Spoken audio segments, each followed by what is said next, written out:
For Sequoia Creek hole 9, if it gives you a strong tailwind, you can blast it over.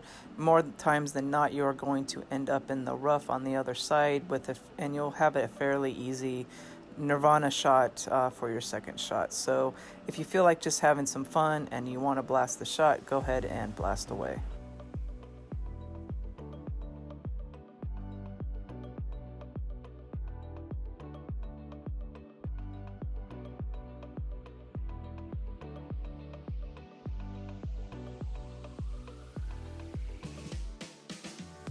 As you can see, we are pretty much close to the hole. You just need to be able to hit perfect on this shot.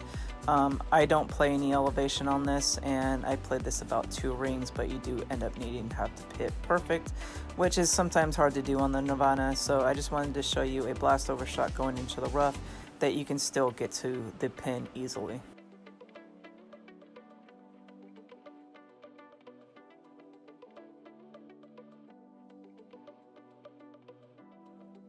More times than not, you're going to have to play this safe. If you do not have an APOC, use your rock, it works the same. You're going to do max left spin and about 3 to 4 bars of top spin depending on the wind strength. I'm looking for my second bounce to be even with the beginning of the leaves at the top there, and my red ring is going to be near the rough on the left here.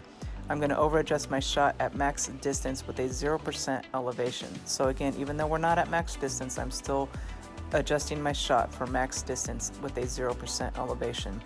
You do want to use full curl, but I suggest backing off about a half a ball of the full curl. So with an APOC or a rock, back off just a tad with your curl, because sometimes you do end up clipping that rough, which is no big deal, but you do want to try and get up there as far as you can so you can do the rough bump for the second shot. If you get far enough down and you can do the rough bump, it plays anywhere between 0 and minus 10%. If you are not far enough down to do it, you're going to basically bounce it over, and I play this at 0% elevation at max distance of my club.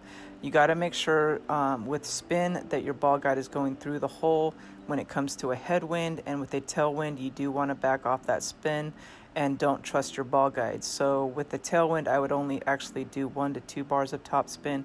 With the headwind, I would actually do around 3 bars of top spin. But again, the bounce over shot I play at max distance with a 0% elevation with my sniper.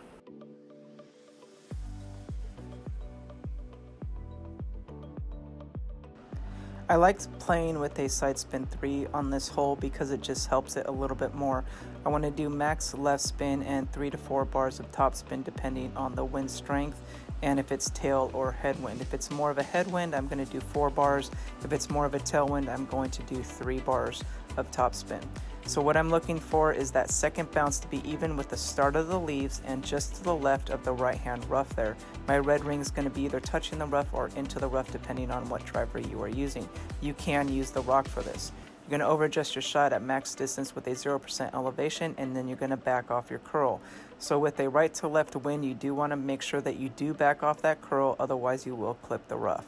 So again, back off the curl no matter what wind direction it is, about a half a ball when you do full curl, and then with this type of wind you want to back off just a tiny bit more. Since our second shot is a headwind, I'm going to be bouncing over yet again. I'm going to use about 3 bars of top spin and eyeball it, try and do my best to eyeball it going to the hole. The ball guide is glitchy here, so be careful. Don't really trust it, because you can end up overshooting the green and going into the rough on the back. But usually in a headwind, you're going to use about 3 bars of top spin, and in a tailwind, 1 to 2 bars of top spin. And again, I play this at max distance with a 0% over adjustment of my shot. Hopefully this guide helps you guys out. Remember, hit perfect and happy golfing.